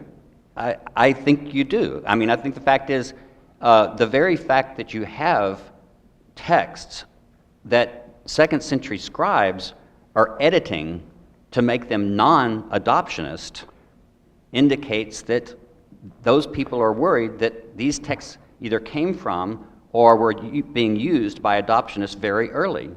And I don't think it's an unreasonable proposition to say that fully adoptionist Christology doesn't make it into the New Testament, because the New Testament starts becoming codified much later in the 2nd century, and by that time, anything that was adoptionist is just not going to be included by the Orthodox scribes who were doing it. That seems to me a much more historically sensitive way of imagining the growth of early Christianity than to imagine a kind of harmonized, homogenized, universalized Christology of the 1st century that explodes into confusion in the 2nd century. All right, but that's discussing canonicity, which isn't really part of this. I'm basing my case for Jesus' claim to be God on the earliest sources that we know of, and those that can be traced to the apostles in terms of Paul. And then when I'm using the synoptics, I'm talking about multiple attestation, like this apocalyptic Son of Man. You said you don't think Jesus claimed to be the apocalyptic Son of Man, but I showed that this is in every layer of the gospel sources. Mark, Q, M, L, John, from A to Z. And it's in Paul as well, and it's in multiple literary forms: biography, sayings, literature, letter. You really can't ask for any stronger form of multiple attestation than that. So it seems that Jesus certainly regarded himself to be this apocalyptic Son of Man, this divine figure. How would you answer my argument for that? I just say that you are entirely too generous in what you're willing to accept as historical. You're not really willing to take a critical approach to these texts at all. But critical doesn't mean skeptical. Critical means I'm not bringing my biases or my presuppositions to the text. I'm looking at these, and when I say, okay, I'm not approaching the text as though they're divinely inspired or that they're even generally trustworthy, I do the same thing that skeptical scholars would do. And in your book, you say multiple attestation is one of the ways that we get to things that appear historical. And I'm saying it's not only just in two sources, it's in every layer of the gospel tradition. It's in Paul, and Paul even says, this is a logia of Jesus that has come to us about teaching about his return as the apocalyptic Son of Man. I don't know what else you'd want. Because I think you're completely ignoring what I think is another very important tool if you're going to talk about the historical Jesus, which is simply to say, what pieces of their story about Jesus, what sayings, are they not likely to have invented to support what their own beliefs were? The things that look like they go counter to their belief structures, those even get more historical weight. So that's why I said the Mark passage where Jesus seems to be saying that he's not God, I give it extra weight because the people who ended up writing the New Testament did believe that he was God in some sense. So if you have the small pieces in the text that seemed to survive Christian editing, later Orthodox editing and thinking about that, you give those extra weight.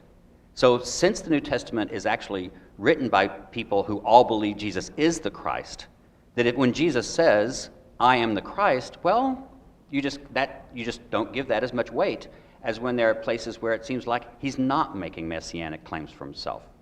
So that's just one of the fundamental things. I just believe methodology, you just look at for multiple attestation, well, of course you're going to get more stuff when it's something that supports the beliefs of later Orthodox Christians, because that's the stuff they want to be there. It's the stuff that seems to go against their beliefs that gets more weight in any decent historical Jesus reconstruction, in my view. Yeah, so like the criterion of dissimilarity. I understand. I appreciate that. And so I think, for example, that those passages where Jesus seems to be saying that somebody else is the Son of Man and not him should be given more historical weight, precisely because the Christians, by the time they wrote these texts, they took Jesus to be the Son of Man. They took Jesus to be the apocalyptic Son of Man. So those passages should be given much less weight, and any passages where Jesus seems to be saying somebody else in the future is the apocalyptic Son of Man, and I'm just the forerunner for him, those passages should be given more historical weight. I'm fine with giving them weight. Let me have this one thing here, and then we can move on. I'm fine with giving them weight. I agree with you there. But in Mark, Jesus speaks of the Son of Man 14 times. Of those 14, 11 of them, he's crystal clear that he's referring to himself. There are 3 of which there's some ambiguity that exists. Mark 8:138, and I gave my reasons why I think that's Jesus referring to himself, because just 7 verses earlier, he calls himself the Son of Man. Mark 10:35 through 45, he is certainly referring to himself in that sense when he says he's going to sit as Son of Man on a glorious throne. Wow, well, that is something the Son of Man does. And then you got Mark 14, the mother of all Son of Man verses, where he says he's the Son of God, he's the Messiah, and you're going to see the Son of Man coming on the clouds of heaven and seated at God on the right hand of power. They charge him with blasphemy. I guess I could ask you, since it's not blasphemy to be a Messiah, not blasphemy to claim to be the Son of God, if Jesus was not claiming to be the Son of Man here, what grounds do they have for charging him with blasphemy? Number one, I think that you could talk about Son of Man without it being blasphemy.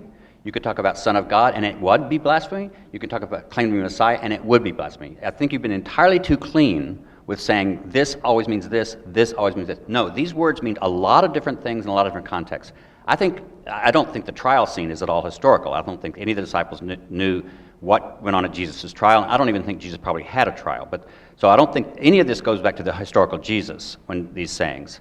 But I think that you can imagine how the high priest, an upper class Sadducee, fully in control, how he could have seen it was blasphemy only because a lower status, ignorant peasant from Galilee was claiming to be the royal Messiah. That itself, without even claiming to be divine, that itself could be considered blasphemy by somebody of that class. So I just think that you can't be so clear. And the basic way you got there is what I object to. You're going through counting passages, and you're saying, okay, there are more of these kinds of passages than the other kinds of passages. A whole lot more. Yeah, and of course there are a whole lot more. Mark believes Jesus is that kind of Son of Man. He's writing the gospel. So then why would I mean, what are you disagreeing with me with? Mark's trying to make the point. Mark's preaching. He's not recording history. He's not a newspaper recorder, even if they did get history right sometimes. Mark is not a reporter of what Jesus said. He's writing a story to try to convince his audience that, yes, Jesus is the Son of Man who suffered but will come in glory in spite of his suffering. It's in his interest to portray Jesus as that Son of Man, so he's doing it. He's not reporting words of Jesus. So when every once in a while a word of Jesus that doesn't sound like it's Mark's own theology slips through, that's when you feel like you've got something that gives you a lot on the history. Not when you have 18 occurrences of Jesus saying what Mark believes he's supposed to say. So it sounds to me anything that goes against your view of saying that Jesus did not claim to be divine, you want to dismiss, even though it's multiply attested and the best kind of multiple attestation we can ask for doesn't matter. No, it's a historical assumption that if you have a bunch of texts that teach that Jesus is divine, they're all written and published by a group of people who believe that Jesus is divine. It's not surprising to find these texts talking about Jesus being divine. Right. It's precisely when the texts seem to go against the interests of their own authors that you have something.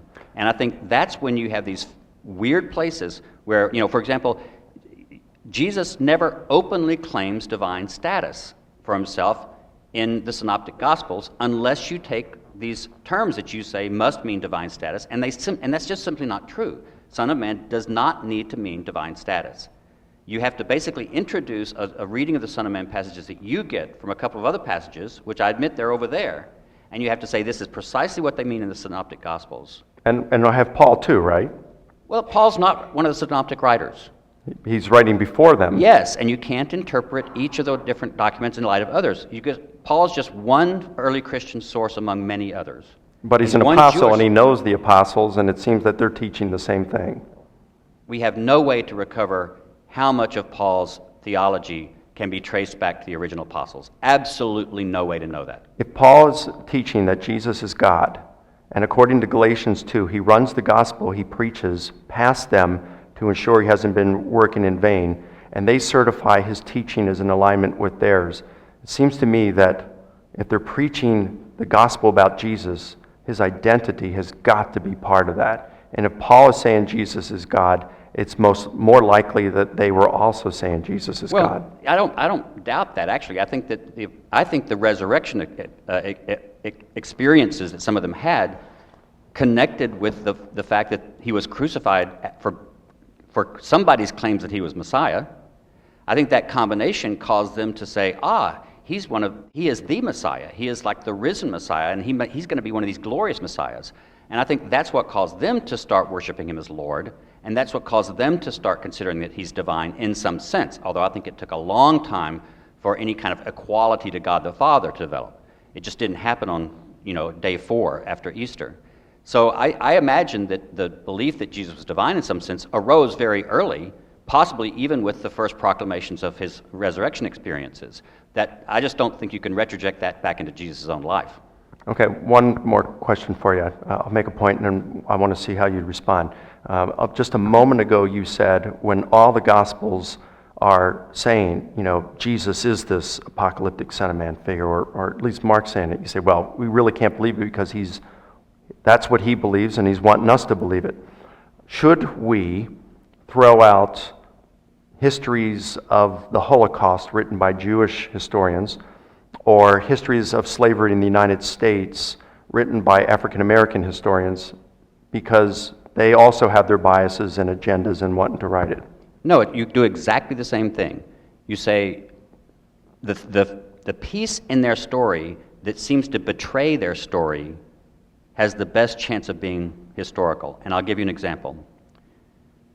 Joseph Smith claims that he translated the Book of Mormon miraculously from golden plates that he had. Now, there's a problem there that he dictated to his wife, I can't remember what, 100 pages, 200 pages of translation of this. And William Harris, who has at first been kind of skeptical, but then kept wanting to see it. He kept wanting to see the plates, and Joseph Smith wouldn't show him the plates.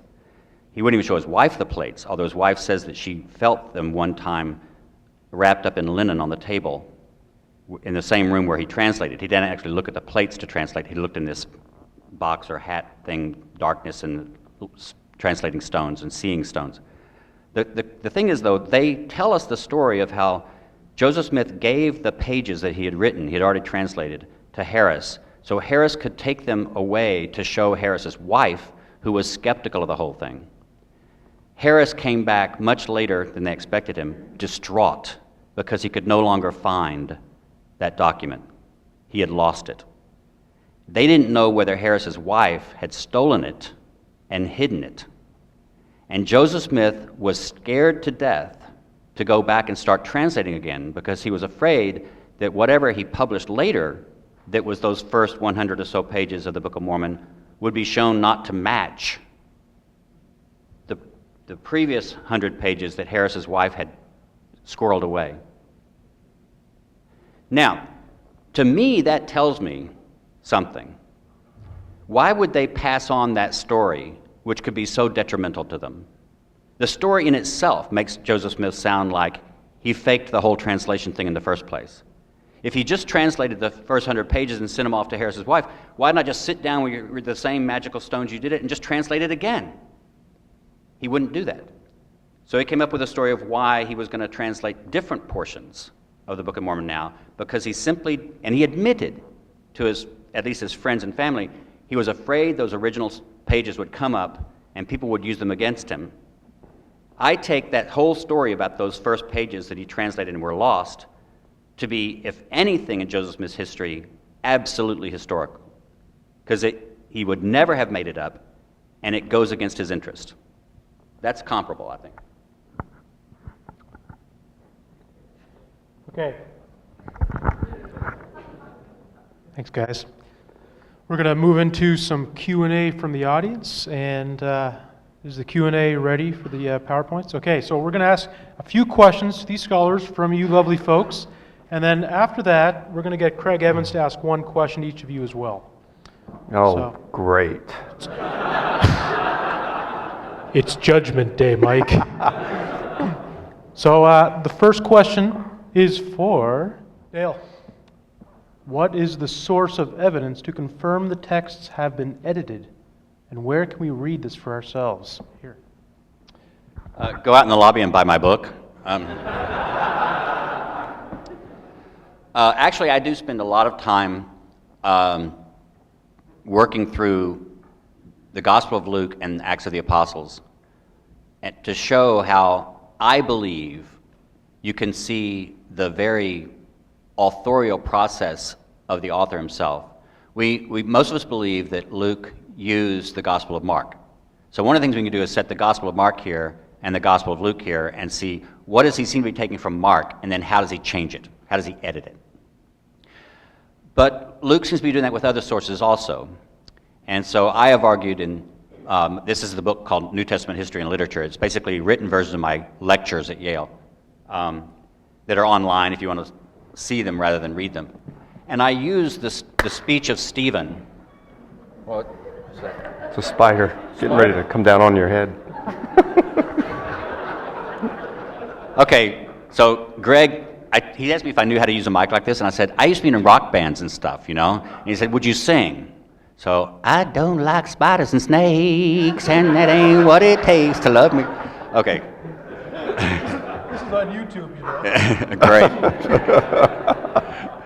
I actually try to show that I believe you can see the seams of editing in Acts when the author of Acts takes a speech, the speech of Stephen, that I think he must be getting from a different source, precisely because it doesn't agree with his own theology. The speech of Stephen contains certain theology that I believe does not agree with the writer's own theology about the temple and the Mosaic law. But for his own purposes, he puts this speech into his work. And I think by seeing where he puts it and how he puts it, you can see his editing process at work. So within the text of the very text in the New Testament, you can see evidence that authors are editing other people's text to fit in their text and their own text. I think the author of Ephesians was using Colossians as a model for his letter. And I believe Colossians was using Paul's letters to model his letter. But I think Colossians was written by one person, Ephesians by another person, and they were all using each other. I think you can see how the author of 2 Thessalonians used 1 Thessalonians, but edited it to fit his own purposes. So I think you can see it in the New Testament. The second place you can see them is in text criticism, and Bart Ehrman is the best person to show this, how second century authors, Christian authors, are changing the text in the New Testament to make the New Testament more orthodox. And I think he does a brilliant job of showing that editing process at work. Thank you. Mike, it seems clear in John that Jesus regards himself as divine. How historically accurate is John in your view? That's a fine question.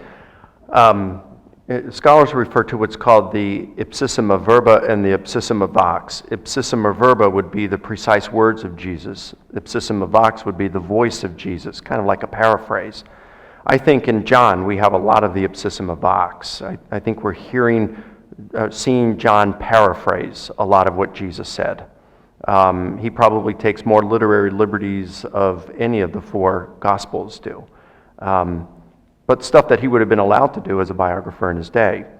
So as I've said this evening, I think you can find the same Christology in Paul that you have in John. Like if you compare the hymn in Philippians chapter 2 with John, chapter 1, verses 1 through 14, you've got the same Christology there, the exact same Christology. And you've got Paul who believes in a pre-existent Jesus. You've got John who believes in the pre-existent Jesus. There are so many different things that are similar. It's just John is going to present the ipsissima vox of Jesus. And he does some other liberties. He dislocates certain stories and puts them in a different context in order to draw theological points. Plutarch does this kind of stuff, although not theological points. Plutarch does it. Tacitus does it. Theon in the first century said that's a proper way of writing history and biography, and chides Thucydides for not doing it. So I think John's fine in what he does. So I do think he presents an accurate portrait of Jesus, historically accurate portrait of Jesus. But a portrait is different than a photograph. I think if you're looking at a photograph with more precise details of what it might actually have looked like, you're going to find that in the synoptics.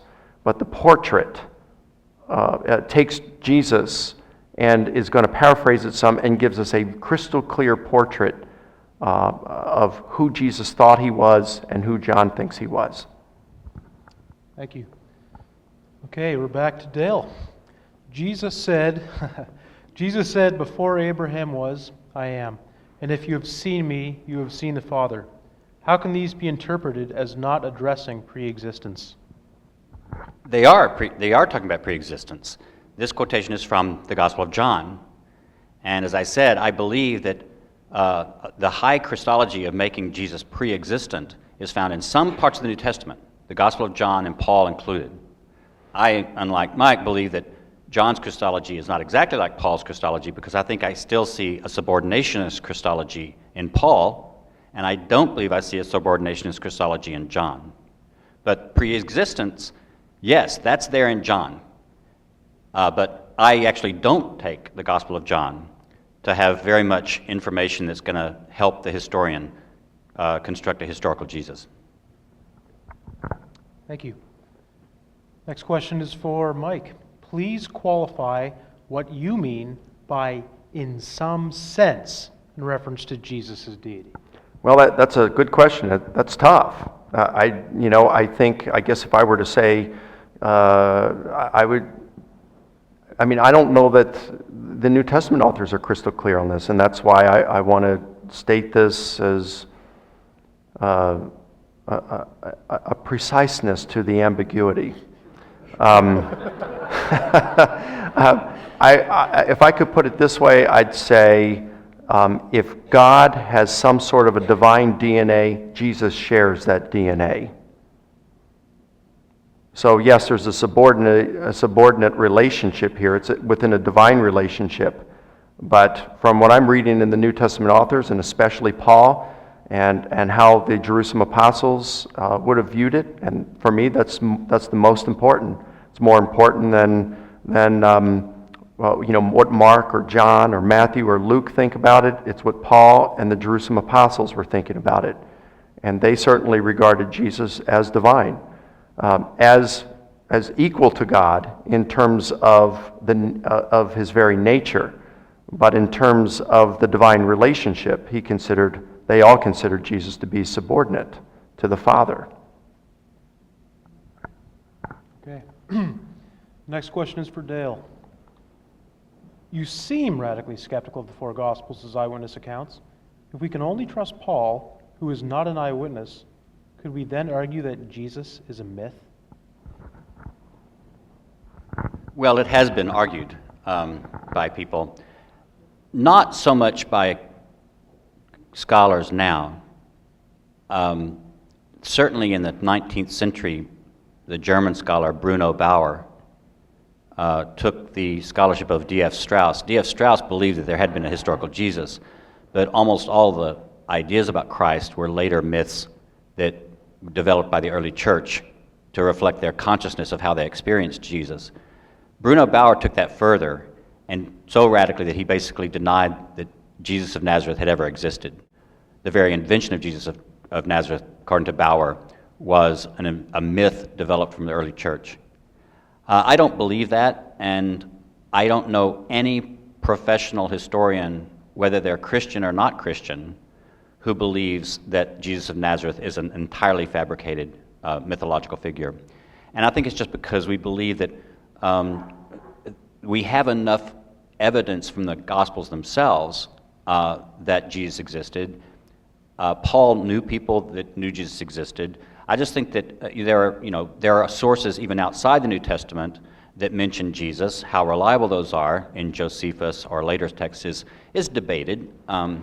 But I think that most scholars, most historians are just convinced that that's just a bit too much skepticism that's not necessitated by the historical data. What Jesus was like during his lifetime is highly debated by everybody.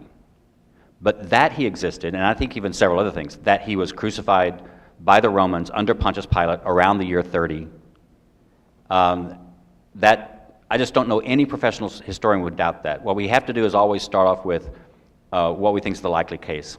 And that doesn't mean it's absolutely undoubtable. It's just that's the way historians work. Thanks. Is this the next question? Dale, 2 in a row. If not historically, on what basis do you as a Christian, not as a historian, believe that Jesus is divine? Okay. I start off with the fact that I'm a Christian. I don't try to apologize for my faith. I don't try to defend it. I start out from the fact that I believe. I grew up believing. I find that it's meaningful for my life. As I got older and did a lot more studying, I came to shift what that meant to say I believe, to where I didn't feel like the historical construction of Jesus was a sine qua non for my faith. But if someone says, why do you believe? So the reason I believe Jesus is divine is because that's what Orthodox Christianity teaches me. That's what my church teaches me, and I'm a member of my church, which is an Orthodox Christian church. And so I take it on faith. When someone says, but what's the reason for your faith? I say there are 2 possible explanations for that, both of which I think are entirely true, although they're not the same explanation. This is what makes me a postmodernist. I believe there are 2 answers I can give to a question that come from 2 separate discourses, and they can both be true while not being commensurable to one another. I can give you the sociological answer. I believe because I'm socialized to believe by my upbringing. I just got socialized into having faith. It's a good sociological answer. I think that's true. Now, I can give you a theological answer, which I also believe is true. I believe because God has given me the gift of faith. I wake up and I take my spiritual pulse and I say, do I still have faith that the universe is a good place, that the universe is has a loving reason, that love is the best reason to go on living in this universe, and that the Christian liturgy and mythologies and scripture reinforce that sense that I have, I go, yeah, it's still there. And I say, that's just a miracle. God gave me the grace of belief. And it's been a comfort, and it's been great for my life. I'm not going to defend it to you. I don't need to defend it to you. It's just there. And so I say, everybody's faith as a Christian, I think Christianity has always taught this. You cannot take credit for your faith. That's one of the reasons you can't look down on people who don't believe. Because you didn't earn anything for yourself by believing. It was a gift from God. Great answer. Well, that's the last of your questions, but before I talk about this, Craig, would you come up, take this seat, and ask one question of each? I'll just stand right over there, and I'll come back and grab the mic from you when you're done. So, Can I Craig, go come with on. you? No. No, you're going to stay here. Stay there. Well, thank you very much, Mike and Dale. It's been very stimulating. Good thoughts. And thank you, too, audience, for your questions. Yes, I have one question for each of our distinguished guests. And I'll start with Dale. Paul asserts in 2 Corinthians chapter 5, verse 19, that God was in Christ reconciling the world to himself. I've always been fascinated by this statement. I really appreciate it. And I'd like to hear how you understand it, what you think Paul was and is saying. I think Paul definitely believes that Jesus is divine in a sense. And I believe that he doesn't put Jesus on completely equal footing with God the Father. But if that's true, he needs to justify Jesus' role in reconciliation. And I think what that's saying does is that's Paul saying Jesus is not the reconciliator on his own. Jesus is the reconciliation of humanity to God by the agency of God the Father also. Now, as a Christian, I think we can even be more robust about that and say that that's a statement about the incarnation of the full God in Jesus Christ in all of his person. But I wouldn't want to retroject that kind of Council of Chalcedon Christology back into Paul's head. I think that the way I would interpret it is that that's admitting that God the Father, when Jesus Christ is working to reconcile the world back to God, he is working as God's agent and by God's power. Thank you very much. Mike, let me ask you this. In your view, what is the single most important passage in the Synoptic Gospels, Matthew, Mark, or Luke, for which a strong argument for authenticity can be made that suggests that Jesus viewed himself as divine? I would guess, let's see, I have to think about that for a moment.